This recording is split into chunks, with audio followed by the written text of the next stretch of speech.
Update India TV, हर खबर सच्चाई की। हमीभाव खरेदीसाठीच्या बारदाण्याचा प्रश्न निकाली काढण्यासाठी प्रयत्न करणार, आमदार सईताई डहाके यांचे आश्वासन।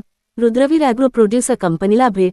वाशिम जिल्ह्यातील मानोरा तालुक्यातील स्थानिक बोयणी येथे असलेल्या रुद्रवीर ॲग्रो प्रोड्युसर कंपनीकडे शासकीय हमीभाव खरेदी केंद्र असल्याने या खरेदी केंद्रावर परिसरातील जवळपास 3208 शेतकऱ्यांनी शेतमाल विक्रीसाठी नोंदणी केली।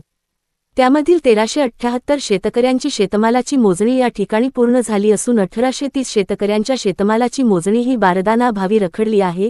खरेदी केंद्रावर बारदाना नसल्यामुळे शेतकऱ्यांनी आणलेल्या मालाच्या गाड्या या खरेदी केंद्राच्या परिसरात उभ्या असल्याने रुद्रवीर ॲग्रो प्रोड्युसर कंपनीचे डायरेक्टर यांनी आमदार महोदयांशी या शेतकऱ्यांच्या समस्याविषयी व खरेदीसाठी लागणाऱ्या बारदानाविषयी चर्चा केली असता आमदारांनी सदर खरेदी केंद्राला 8 जानेवारी रोजी भेट दिली व या ठिकाणी आमदारांनी वरिष्ठ स्तरावरील अधिकारी व कर्मचारी यांच्याशी संपर्क साधून व चर्चा करून शेतकऱ्यांच्या मालाच्या खरेदीसाठी लागणाऱ्या बारदाना याविषयी चर्चा करून हा प्रश्न निकाली कसा निघेल यासाठी प्रयत्न करणार असल्याचे आश्वासन दिले।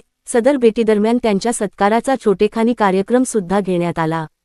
या कार्यक्रमावेळी डायरेक्टर प्रमिला देवराव उपाध्ये, श्वेता उपाध्ये, प्रमोद गुंजाटे, अर्चना गुंजाटे, मंदाबाई काळे, भावराव चौधरी, शारदा बाकल, लोमेश उपाध्ये पाटील तसेच विजयदत्त श्यामसुंदर, बोयणी येथील सरपंच बाळू राठोड, माणिक पवार रुद्राळा, इंचोरीचे सरपंच हिम्मत राऊत, मयूर राऊत, राम पाटील राऊत, रविकुमार चिपडे, बंडूभाऊ राठोड, वामन गावंडे, सुरेश मस्के, विजय इंगोले, गोवर्धन चव्हाण, महादेव राठोड, विनोद सावके, गजानन पुंड, रोशन तिखे, दादा पाटील राऊत यांच्यासह परिसरातील शेकडो शेतकरी व गावकरी मंडळी यावेळी उपस्थित होते।